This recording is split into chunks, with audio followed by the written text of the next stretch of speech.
Hello, Ashley here. This is the first video tutorial that the Center for Mathematics and Statistics Teaching and Learning at Middlesex University is running. In short, it's known as CeMaSTeL, and this first workshop is just a prerequisite for the NVivo workshop that we will be running in the lab.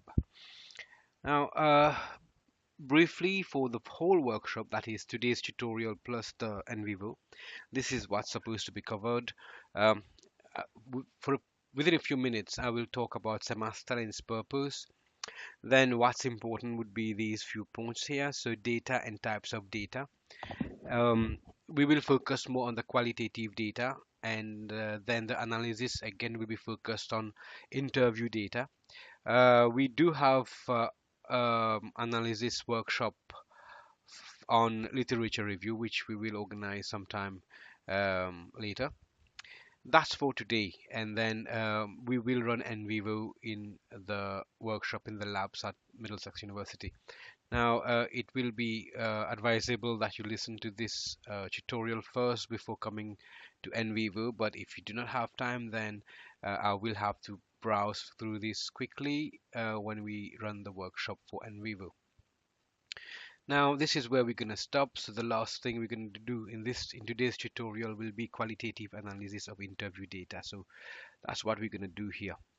The rest will be covered in the NVivo workshop, right? So briefly about CeMaSTeL. You probably know that we already had the numeracy support, which was provided to students who were studying mathematics and statistics modules at Middlesex. And I decided to extend and expand it a little bit. And it's going to be not only mathematics and statistics, but a little bit more in terms of software and other things. And we we will expand it more towards providing support to members of staff as well. Staff means admin and academic. For academic staff, those who are doing a postgrad program would hopefully benefit from this center, and those who are doing PG Cert, MA Education, MSc Management, MBA, doctorates, and so on. And for admin staff, basically those who collect data, maybe those who run interviews or surveys and they want to analyze their findings, then hopefully the center and these workshops will come handy.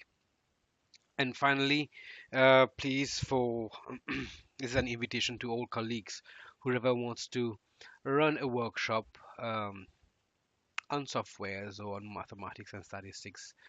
It doesn't matter what, as long as it's going to be helpful to students or members of staff, then please get in touch, and I'm sure we can organize something. Now we will start. This is basically the first question I ask my students in year one, in week one, and what is data? So data is briefly, data is information, and what we do with that is important. We collect information, we analyze information, we interpret the results, we summarize those results, we present those results. So this basically, in brief, would be the meaning of data. And they might not be numbers, so they are non-numerical sometimes. And they are other examples would be the numerical one, which is the quantitative uh, analysis here. For coming back on the qualitative, we have three examples. They can be facts. So qualitative means non-numerical. So they can be facts, beliefs, and opinions. Example of facts mean, for one example would be I live in Portruis, or I work at Middlesex University, or I travel by bus, or and so on. And these are facts. Belief, one example could be walking under a ladder can bring bad luck. So that's a belief. And I'm not saying that you should agree with what my belief is, but that's a personal thing. That's my perspective. That's my belief. Then the third one would be opinions. One example would be pizza is the best food in the world. Like I've said again, you don't need to agree with this, but that's my personal opinion. So the whole point is to collect all these data from several people and then analyze and and present the findings. So these would be the qualitative data. The quantitative one, basically, we have two categories, the counting and the measuring here. The counting would be, one example would be the number of students on a given day in each classroom at Middlesex University. So clearly the numbers will, the minimum number, the least number would be 0, and the maximum can go up to whatever, 50, 60, whatever. So we won't have an answer such as I have 23.8 students in my class. So here decimal points would not make sense. So in simple terms, in simple language, counting means those rounded numbers without decimal places. Then the next example would be measuring, where here decimal places would be valid and you can use, and it would make sense to have them. So one example could be that the average height of my students in my class is 172.0 centimeter. I've decided to use one decimal place. No one stops me from using more. I can say that I have a basket of apples and the average weight of those apples is 52.7 grams. So here, like I've said, decimal place, whether it's one DP, what decimal place or two decimal places, up to you. Even more, I'm sure if we are talking about currency, then two decimal places would make more sense. So here, having decimal places would be valid. So that's the two examples of quantitative data. Broadly, they can be split into discrete and continuous. We've covered them. So discrete would be the counting one. So what people like to say, the rounded numbers. We've seen the number of students in the classroom. Another example would be your shoe size. So in Mauritius, the shoe size probably varies between 35 to 42, some example. So the shoe size will be 35, 36, 37, 38, 39, 40, 41, 42. You will not have a shoe size which is 38.1, for example. So, excuse me. So this is an example of discrete data, and they take specific numbers, and other numbers are simply not relevant. They just do not exist. Then we have continuous data, where decimal places would be valid. So I can say that the minimum height in my classroom would be 155.4 centimeter. That's the shortest student, and the tallest would be, let's say, 199.7. So that would be the tallest student in my class. So what it means here is we are measuring the height to one decimal places in centimeters. Again, I've decided to use one decimal place. You can use more if you want. And excuse me.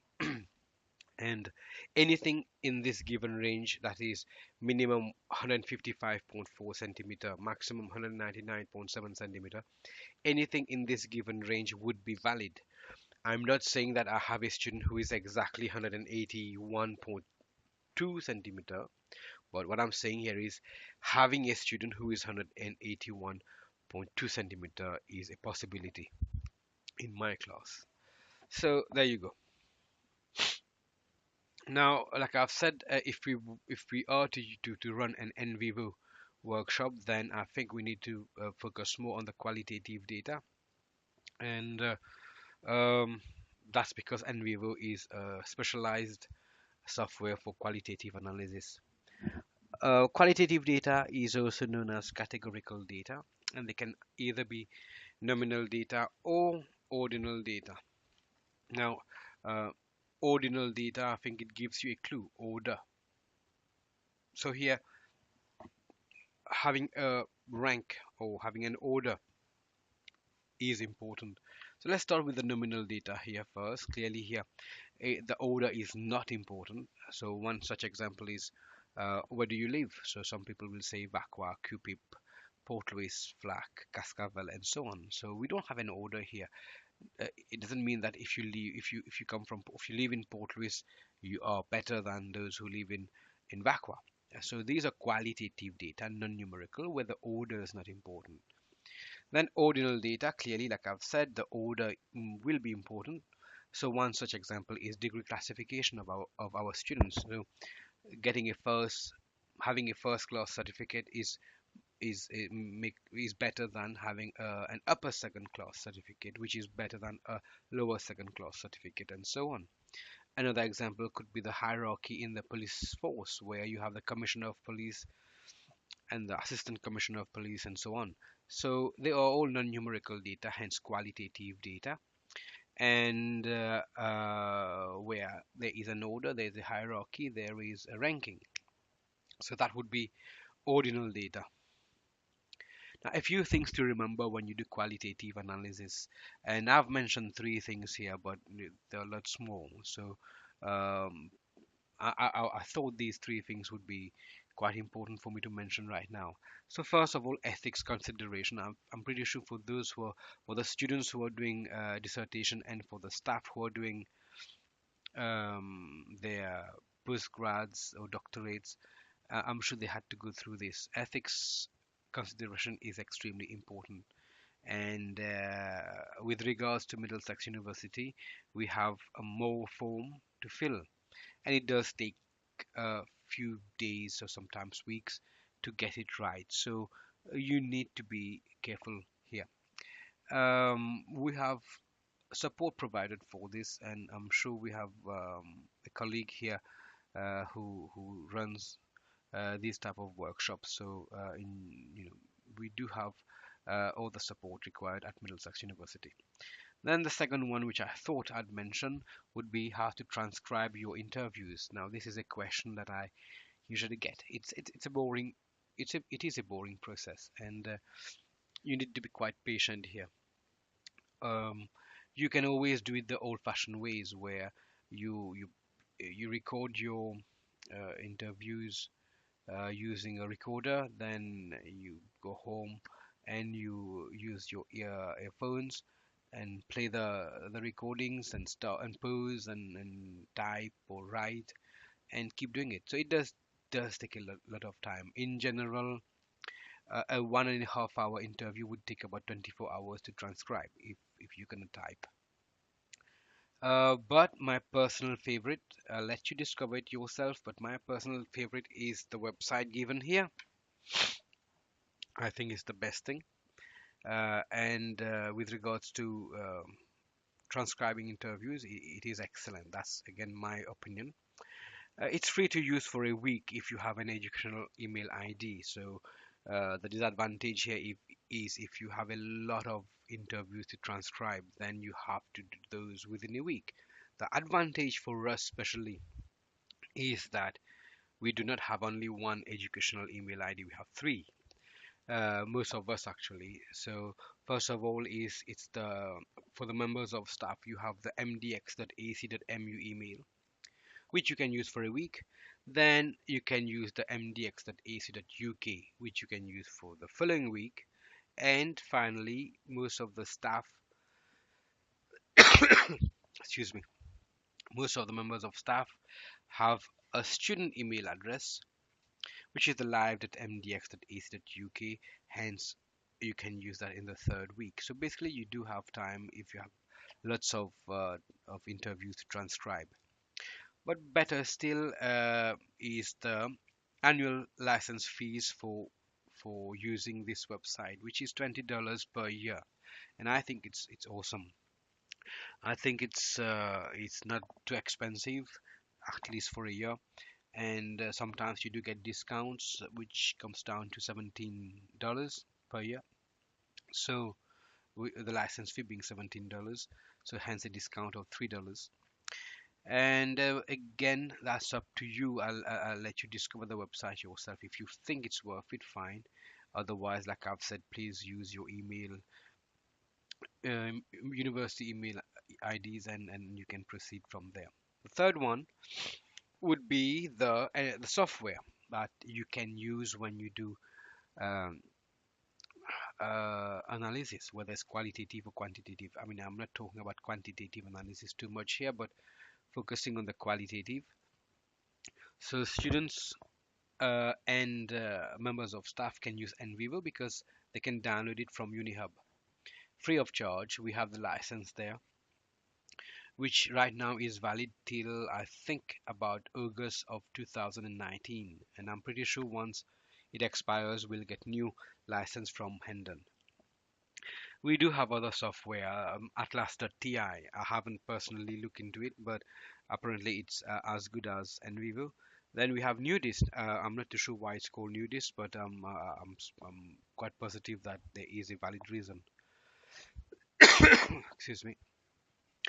Then we have I decided to mention two reference management softwares, which is Quicker and Mendeley. Quicker was designed and released by Cambridge University.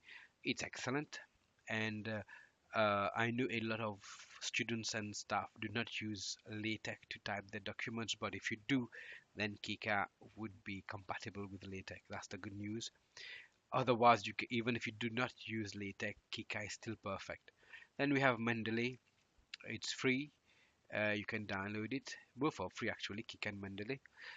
And you can. It's like a database. You can dump all your journals and ebooks and papers and articles, and I mean, you'll see yourself. And maybe if we have time, I can run a workshop on Kika and Mendeley as well. Definitely for the master's management program, I teach on that. So I would like to run one workshop, but for other programs, I'm thinking as well that it might come handy to do this.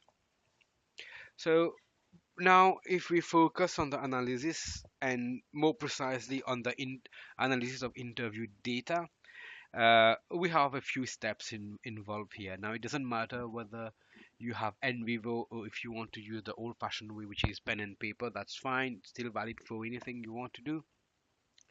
So the steps would be, the step one would be to read the transcript or transcripts.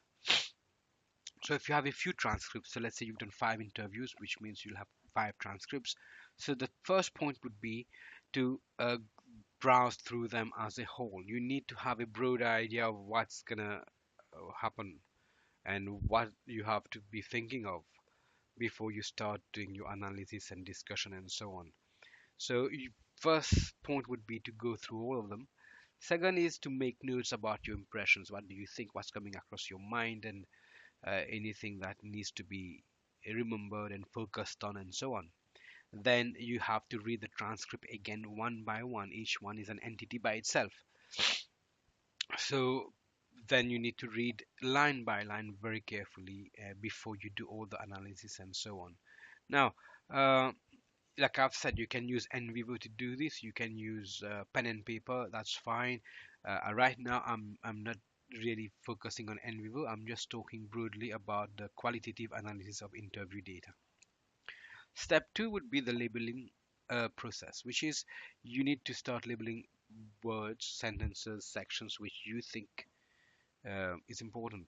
So labels can be about actions or activities done, concepts that come across in the transcript, differences of opinions as well, opinions, processes, and whatever you think is relevant. So this whole process is known as coding or indexing. Still on step two, this is one example. Again, this is using pen and paper. We have one example of a transcribed interview here, and this is how it used to be done in the days before NVivo or Atlas.ti or Nudist or whatever. So whatever you feel should be highlighted, you should do so. And for example, here I'm not going to read through this, but I'll let you discover this yourself. You can pause the video here and then see how it's working out. And you can also take your time and see whether these labels make sense. Excuse me. Hello. Right. So, um, still on step two, uh, the question is, how do I know what to code? Well, there are several clues here, and basically, if there are words which are repeated several times by the interviewee, then clearly it is an important word. Excuse me. And uh, I would advise that these words are highlighted and are coded. Second thing is if there's something which surprises you, which you were not expecting uh, to find, and it's there. I mean, off the top of my head, if I'm reading a transcript and someone says that, I'm very comfortable doing mathematics between sunrise and noon, and then after noon I start feeling a little bit bored about mathematics. I start hating mathematics. So that's maybe, let's say, that surprises me.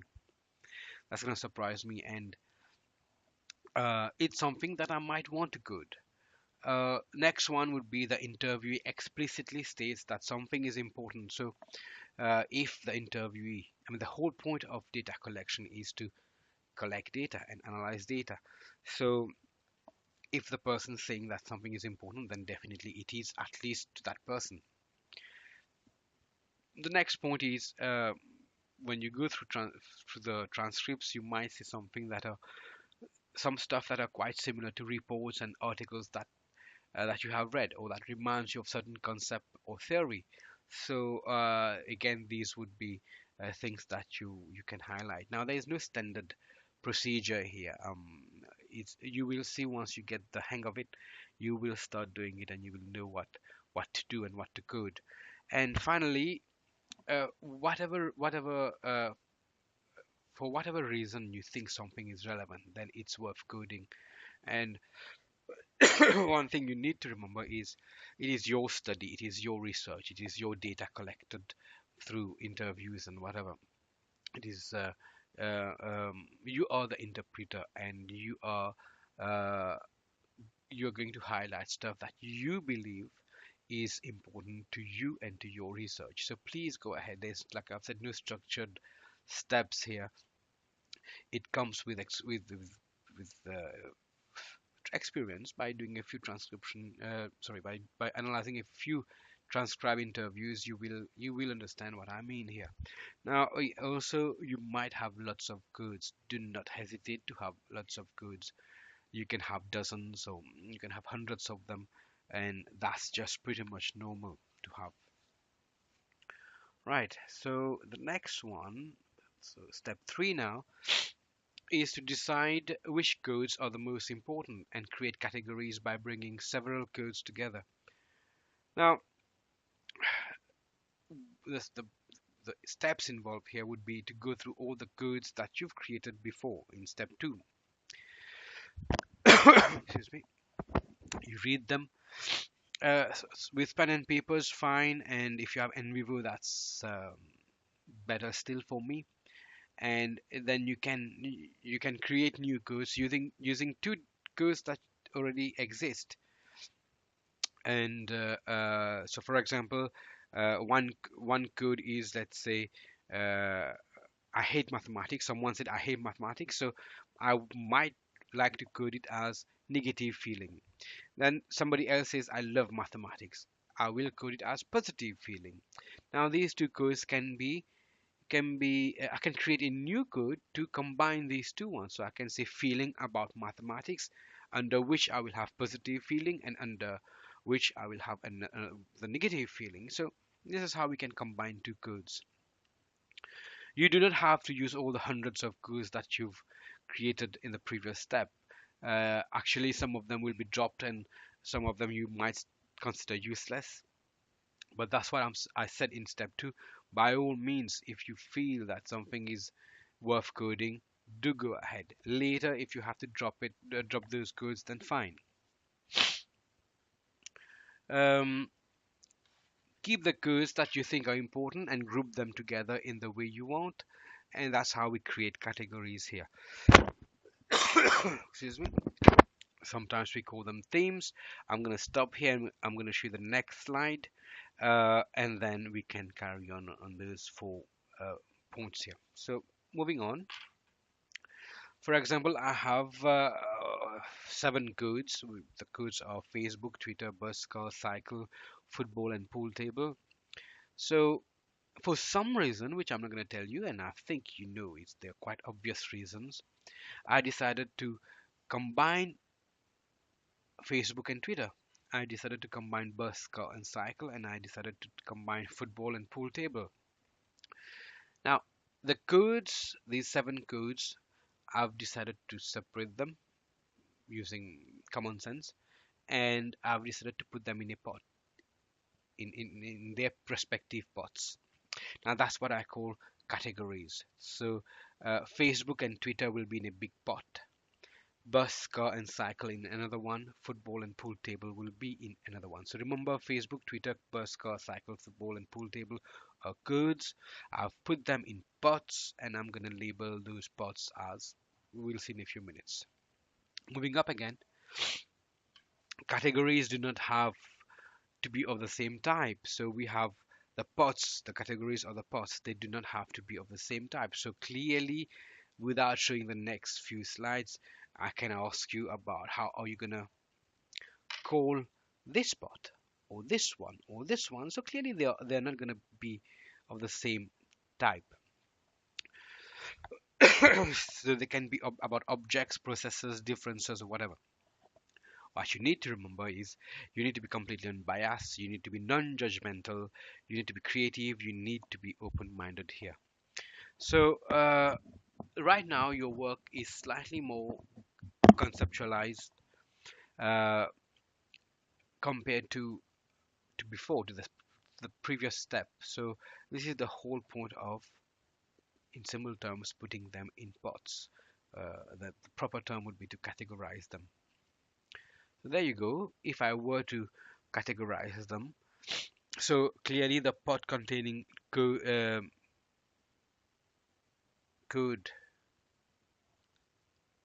Facebook and Twitter would be social media, and the other pot with bus, car, and cycle, I can call it means of traveling. You can call it transport if it makes sense to you. And the third one will be football, pool table, which would be under sports. So that's the name I've given to the pots, and that's what we call the categories. Right, so carrying on step 4, we label those categories just like we've done in the previous slide, and then we start describing the connection between them. I'm going to show you that in a few minutes. The categories and the connections are the main results of your study, and it is the new knowledge to the world, about the world, from the perspective of the participants of your study. So there you go. For some reason, step 5, for some reason I've decided to ignore the means of traveling. For some reason, you might want to have it there, you might decide to ignore sports or something else. Again, that's the flexibility you have. And we uh, we draw a figure to summarize our results. So here, for example, if I were to summarize this, I would say social media and sports are the facilities provided at Middlesex University, Mauritius, for our students. Excuse me. Step 6. Briefly though, this is the final 2 steps you have. You have the heading results and you have the heading discussion. Under results, you're going to describe the categories you've just identified, and you're going to describe how they are connected. Use a neutral voice, which I'm by what I mean by this is use be non-judgmental, be open-minded. Make sure you do not start interpreting your results, not just yet.